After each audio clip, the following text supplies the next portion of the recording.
Musoi kumusam soi hani hiti hit ken soi kumusoi ken ken saori ma molau ki nang lo ko jong thong nang lo ki ja lu ho koi lam tha lu ho koi ken lu jang lu dang ka pa phom ren pa phut ka buk kam lau ka pu ka pan mai siu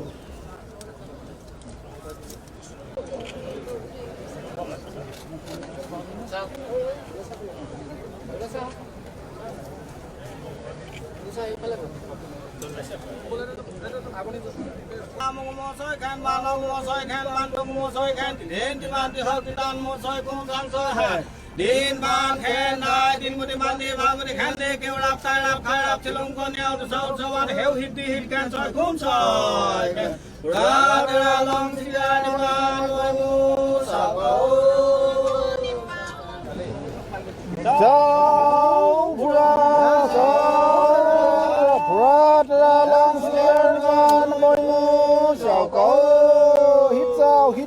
hit can so come so.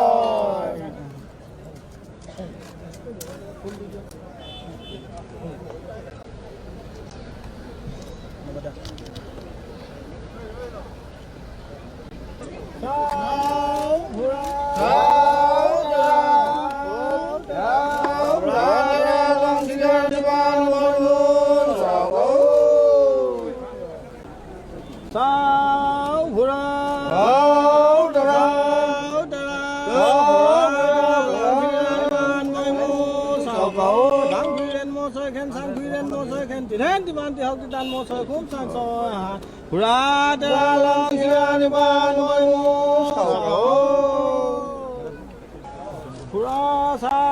Rather along the granny ban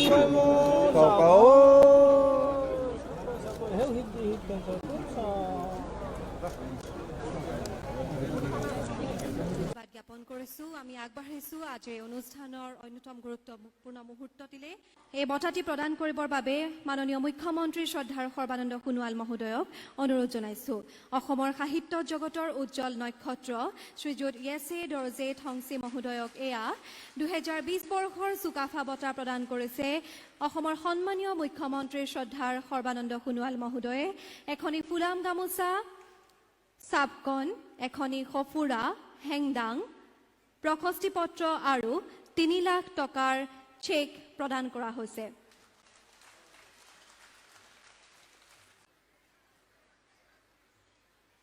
জীবন জোড়া সাহিত্য সাধনৰ স্বীকৃতি স্বৰূপে তেখেতে বহুকেইটা বঁটা লাভ কৰিছিল 2020 বৰ্ষতে তেখেতক পদ্মশ্ৰী সন্মানেৰেও সন্মানিত কৰা হৈছিল ইয়াৰ উপৰিও তেখেতে ফুলচান্দ খণ্ডেলৱাল সংহতি সাহিত্য বঁটা অসম সাহিত্য সভাৰ কলাগুৰু বিষ্ণু ৰাভা বঁটা বাসুদেৱ জালান সাহিত্য বঁটা ডক্টৰ মইদুল ইছলাম বৰা সাহিত্য বঁটা অসম অৰুণাচল ভূপেন হাজৰিকা সমন্বয় বঁটা ডক্টৰ ভূপেন হাজৰিকাৰ ৰাষ্ট্ৰীয় বঁটা অসম উপত্যকা সাহিত্য বঁটা আৰু আজি 2020 বৰ্ষত তেখেতক প্ৰদান কৰা হৈছে চুকাফা বঁটা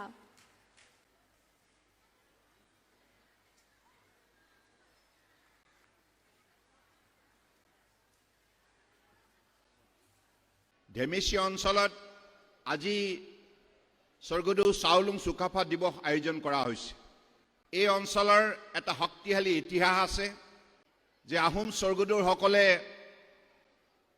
প্ৰতিষ্ঠা কৰা এই বৃহত্তৰ অঞ্চলত এতিয়াও গাঁওসমূহ আছে গতিকে ইতিহাস প্ৰসিদ্ধ এই ধেমেচি অঞ্চলৰ জনসাধাৰণৰ যিখিনি সামাজিক চেতনা আছে সাংস্কৃতিক চেতনা আছে আৰু আটাইতকৈ ডাঙৰ কথা এই অঞ্চলৰ ৰাইজৰ মাজত যিটো সমন্বয়ৰ এটা শক্তিশালী বাতাবৰণ আছে গতিকে আজি স্বৰ্গদেউ চাওলুং চুকাফা দিৱস এই অঞ্চলৰ ৰাইজে মিলাপ্ৰীতিৰে ইয়াত আয়োজন কৰিছে যিদিনাখন ধেমেচি স্থানটো নিৰ্বাচিত হৈছিল মোক সুধিছিল যে কিয় ধেমেচি লোৱা হ'ল মই তেতিয়া তেখেতসকলক কৈছিলোঁ আমাৰ নৱদলৰ পৰা আৰম্ভ কৰি বিভিন্নজনক যে 2001 চনত মই যেতিয়া মৰাণ সমষ্টিৰ ৰাইজৰ আশীৰ্বাদত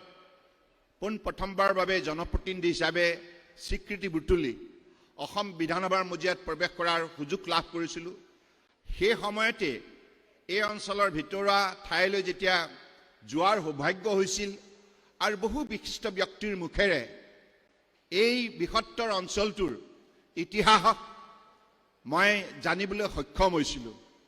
গতিকে তেতিয়াৰ পৰাই এই অঞ্চলৰ ৰাইজৰ প্ৰতি এটা বিশেষ হৃদয়ত শ্ৰদ্ধাৰ ভাৱ আছে আৰু সেইবাবে মই ভাবিলোঁ যে এইবাৰ যদি আমি লাচিত দিৱস আয়োজন কৰোঁ তেতিয়া নিশ্চিতভাৱে এই অঞ্চলৰ ৰাইজে সকলো ধৰণে সহযোগিতা আগবঢ়াব আৰু ইয়াক সফল ৰূপ দিয়া হ'ব।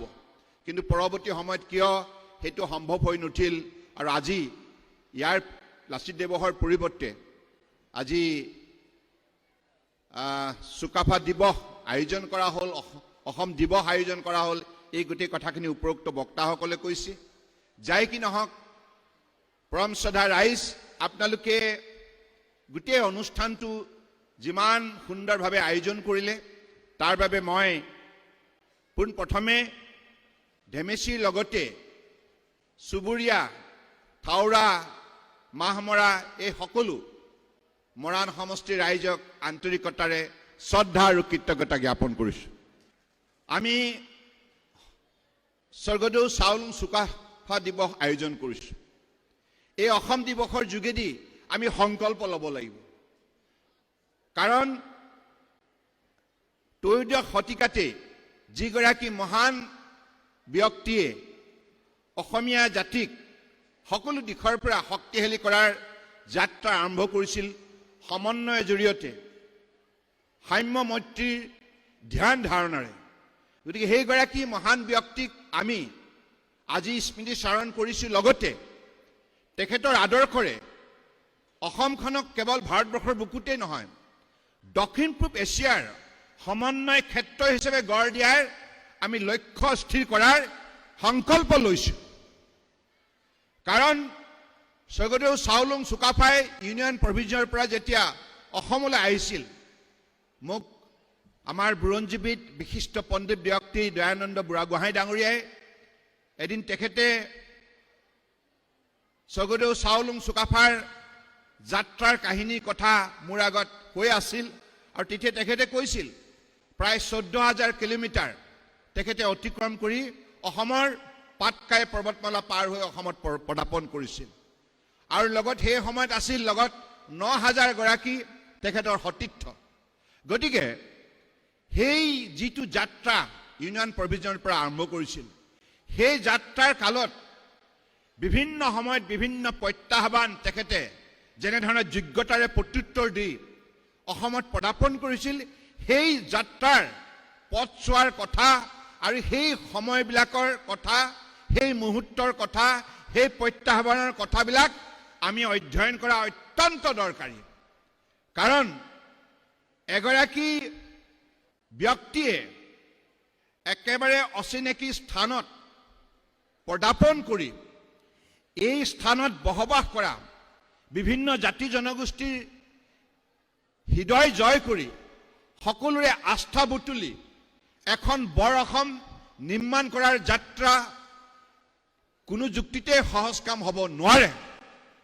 আজিও মোৰ ভাবিলে আচৰিত লাগে, অচিনাকি ঠাই, অচিনাকি সমাজ, অচিনাকি ভাষা, অচিনাকি কৃষ্টি সংস্কৃতি ৰীতি নীতি, তাৰ মাজত পদাৰ্পণ কৰি আত্মবিশ্বাসেৰে স্বৰ্গদেউ চাওলুং চুকাফাই অসমৰ বুকুত বসবাস কৰা বিভিন্ন সৰু বৰ জাতি জনগোষ্ঠীৰ হৃদয় জয় কৰি সকলোৰে মাজত আস্থা আৰু বিশ্বাস উপজাব পৰাৰ তেখেতৰ যিটো সাৰ্বজনীন মানৱীয় চৰিত্ৰ আছিল, এই কথাবিলাক উঠি অহা প্ৰজন্মই জনাটো অত্যন্ত দৰকাৰ। অসমৰ বৰাক ব্ৰহ্মপুত্ৰ পাহাৰ ভৈয়ামত বসবাস কৰা বৃহত্তৰ অসমীয়া জাতিটোৱে জনাটো অত্যন্ত দৰকাৰ। আৰু এই কথাবিলাক আমি কেৱল অসমৰ বা উত্তৰ পূৰ্বাঞ্চলৰ মাজতেই সীমাবদ্ধ কৰি ৰাখি নহয়, সমগ্ৰ ভাৰতবৰ্ষৰ জনতাক আমি উমান দিব লাগিব, বুজাই তুলিব লাগিব, সকলো তথ্য সহকাৰে তেখেতসকলক বুজনি দিব লাগিব। তেতিয়াহে স্বৰ্গদেউ চাওলুং চুকাফাৰ প্ৰাসংগিকতাৰ সন্দৰ্ভত সকলোৱে গভীৰ উপলব্ধি কৰিবলৈ সক্ষম হ'ব। গতিকে মই বিশ্বাস ৰাখিছোঁ আজি মাননীয় প্ৰধানমন্ত্ৰী নৰেন্দ্ৰ মোদী ডাঙৰীয়াই একটিছ পলিচিৰ যোগেদি দক্ষিণ পূব এছিয়াৰ ভিতৰত অন্যতম গুৰুত্বপূৰ্ণ অঞ্চল হিচাপে অসম তথা উত্তৰ পূৰ্বাঞ্চলক প্ৰতিষ্ঠা কৰাৰ যি মহৎ লক্ষ্য স্থিৰ কৰিছে, সেই লক্ষ্যত উপনীত হ'ব লগা হ'লে স্বৰ্গদেউ চাওলুং চুকাফাক আদৰ্শ হিচাপে লৈ আমি সেই যাত্ৰাত সফলতা অৰ্জন কৰিব লাগিব। তাহানিৰ কালতেই স্বৰ্গদেউ চাওলুং চুকাফাই সেই পথছোৱা সুন্দৰভাৱে নিৰ্মাণ কৰি গৈছে। এতিয়া কেৱল বৰ্তমানৰ চামটোৱে আধুনিক ধ্যান ধাৰণাৰে আমি দক্ষিণ পূব এছিয়াৰ বিভিন্ন ৰাষ্ট্ৰসমূহৰ সৈতে মত বিনিময় কৰি আমাৰ সামাজিক ধ্যান ধাৰণা বিভিন্ন জাতি জনগোষ্ঠীৰ মাজত মত বিনিময় কৰি গোটেই কথাবিলাক খৰচি মাৰি আমি অনুধাৱন কৰাৰ প্ৰয়োজনীয়তা আছে। গতিকে মই বিশ্বাস ৰাখিছোঁ মাননীয় প্ৰধানমন্ত্ৰী নৰেন্দ্ৰ মোদী ডাঙৰীয়াই আজি আছিয়ান অৰ্থাৎ আমাৰ দাঁতিত থকা 10খন ৰাষ্ট্ৰ BBN বাংলাদেশ, ভূটান, নেপাল, এইফালে আছিয়ান অৰ্থাৎ Myanmar, Thailand, Laos, Brunei, Cambodia, Singapore, Vietnam, Malaysia, Philippines অৰ্থাৎ সৰ্বমুঠ 13খন ৰাষ্ট্ৰৰ সৈতে আমাক মিতিয়ালি স্থাপন কৰি আমাক ব্যৱসায় বাণিজ্যৰ লগতে বিভিন্ন ক্ষেত্ৰত ক্ৰীড়া, সংস্কৃতি, শিক্ষা, স্বাস্থ্য সকলো ক্ষেত্ৰতে এটা শক্তিশালী মিতিয়ালি স্থাপন কৰাৰ বাবে একটিছ পলিচিৰ যোগেদি যি সুবৰ্ণ সুযোগ দিছে, মই ভাবোঁ স্বৰ্গদেউ চাওলুং চুকাফাৰ আদৰ্শৰে এই কামত আমি দৃঢ়তাৰে অগ্ৰসৰ হ'ব লাগিব। সেইবাবে মই আজি এই শুভক্ষণত সমবেত সমূহ ৰাইজক আহ্বান জনাইছোঁ, আপোনালোকে নিজৰ পুত্ৰ কন্যাক, আমাৰ পৰম শ্ৰদ্ধাৰ শিক্ষক শিক্ষয়িত্ৰীসকলে ছাত্ৰ ছাত্ৰীসকলক এই ক্ষেত্ৰত উদগনি দিব লাগিব। শিক্ষাৰ প্ৰতি অধিক ধাউতিশীল হৈ শিক্ষাৰ ক্ষেত্ৰত নিষ্ঠাৰে আত্মনিয়োগ কৰি আগন্তুক দিনত যাতে প্ৰতিগৰাকী উঠি অহা যুৱক যুৱতীয়ে দক্ষতা অৰ্জন কৰে, পাৰদৰ্শিতা প্ৰদৰ্শন কৰিবলৈ সক্ষম হয়। আৰু এনেধৰণে আমি কেৱল দক্ষিণ পূব এছিয়াতে নহয়, বিশ্বৰ বুকুত আমি আমাৰ প্ৰভুত্ব বিস্তাৰ কৰা যাত্ৰাত অগ্ৰসৰ হ'ব লাগে। স্বৰ্গদেউ চাওলুং চুকাফাৰ আদৰ্শক জীয়াই ৰখাৰ নিমিত্তে আমাৰ বৰ্তমান চৰকাৰখনেও আমি অসমৰ বৰাক ব্ৰহ্মপুত্ৰ পাহাৰ ভৈয়াম সকলো প্ৰান্ততেই বসবাস কৰা সৰু বৰ সকলো জাতি জনগোষ্ঠীৰ কৃষ্টি সংস্কৃতি, ভাষা, সাহিত্য, সভ্যতাক আমি উদগনি দিছোঁ।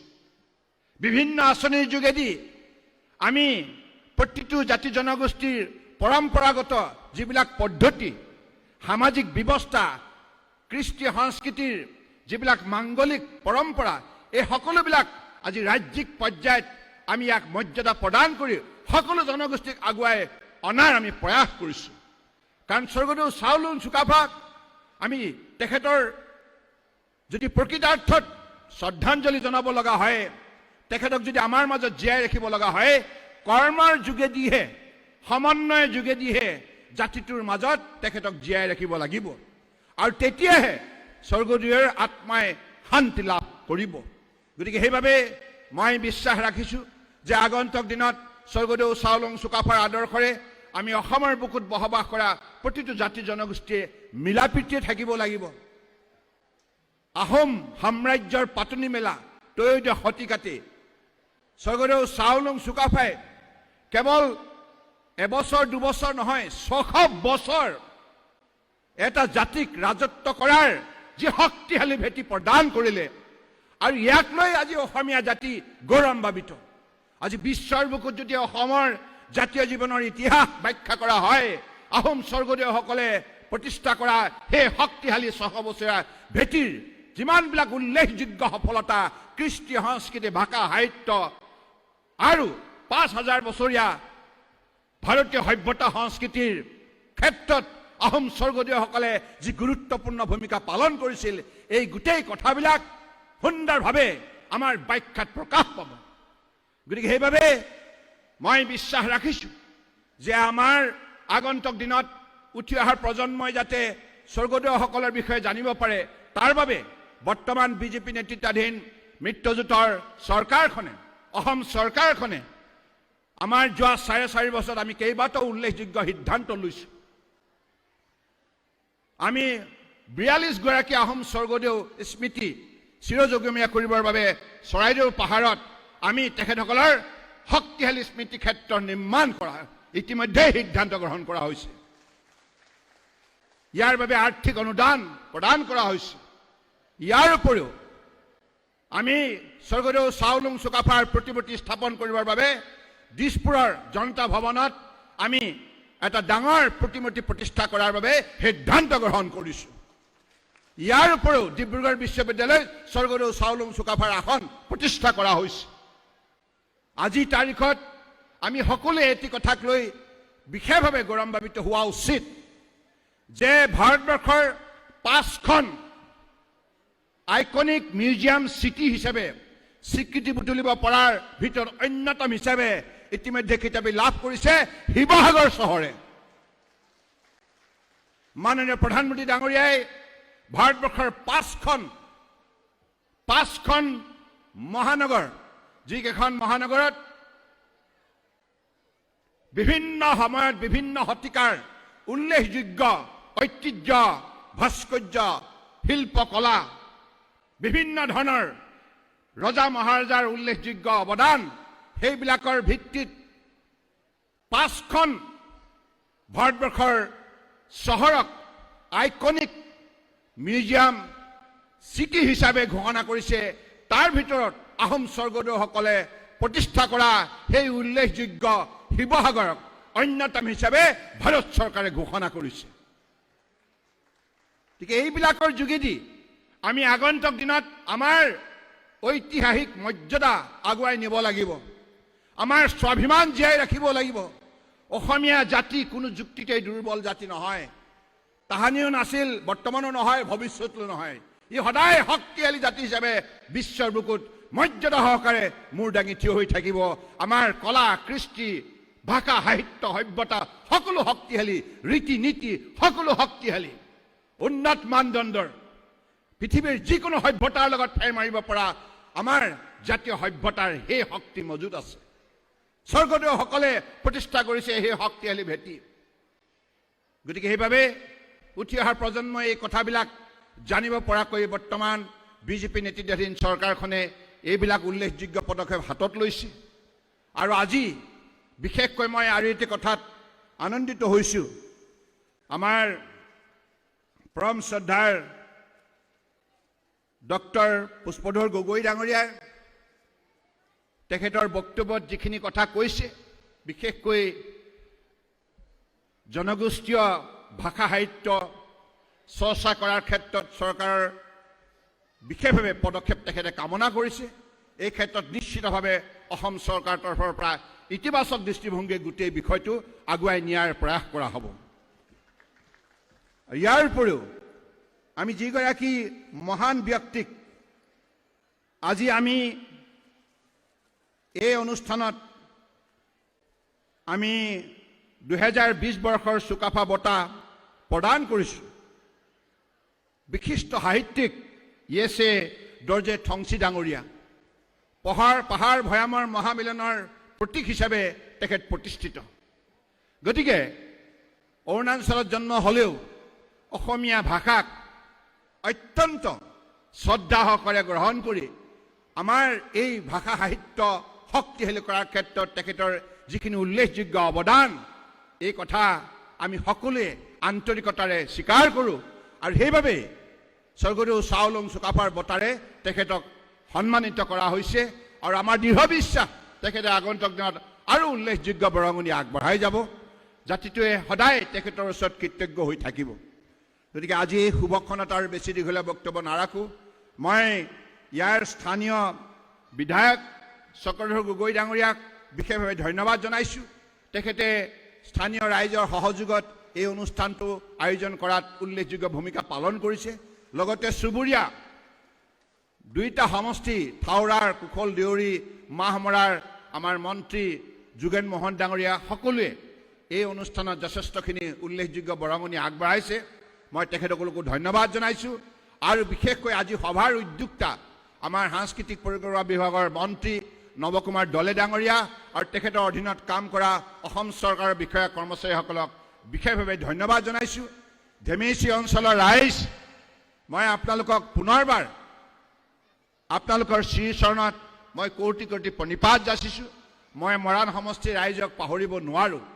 আপোনালোকে 2001 চনত ইমান দুৰ্যোগপূৰ্ণ অৱস্থাত এই অভাজনক আপোনালোকে নিৰ্বাচিত কৰি প্ৰথমবাৰৰ বাবে অসম বিধানসভাত প্ৰৱেশ কৰাৰ যি সুযোগ প্ৰদান কৰিছিল, তাৰ বাবে মই আপোনালোকৰ ওচৰত চিৰকৃতজ্ঞ। আপোনালোক মোৰ মাতৃ পিতৃস্বৰূপ। আপোনালোকৰ সকলোৱে শ্ৰীচৰণত মই মূৰ দুৱাই আশীৰ্বাদ বিচাৰিছোঁ। আপোনালোকে সদায় মংগলে থাকক, সুস্বাস্থ্য অধিকাৰী হৈ থাকক। আৰু এইবাৰ মই বিশেষকৈ ধেমেচি অঞ্চলত এই চুকাফা দিৱস আয়োজন কৰি মই নিজেও আনন্দিত হৈছোঁ।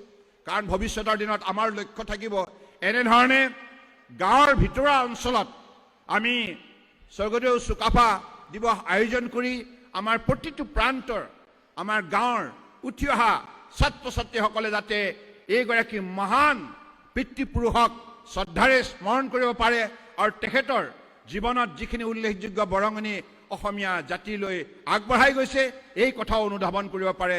শিক্ষাৰ এটি বিষয় হিচাপে ইয়াক যাতে গণ্য কৰে, সেইখিনি কথা বিশেষভাৱে কামনা কৰি মই আজি সভাত অংশগ্ৰহণ কৰা আমাৰ দুগৰাকী সাংসদ, ৰাজ্যসভাৰ কামাখ্যা প্ৰসাদ তাছা ডাঙৰীয়া, আমাৰ লোকসভাৰ তপন কুমাৰ গগৈ ডাঙৰীয়া আৰু মোৰ সতীৰ্থ সকলো বিধায়কক আৰু ইয়াত উপস্থিত থকা প্ৰতিগৰাকী বিশিষ্ট ব্যক্তিক ধন্যবাদ জনাই সমবেত সমূহ ৰাইজলৈ পুনৰ মোৰ গভীৰ শ্ৰদ্ধা আৰু কৃতজ্ঞতা জনাই মোৰ বক্তব্য সামৰিলোঁ। ধন্যবাদ। জয় অসম, জয় হিন্দ।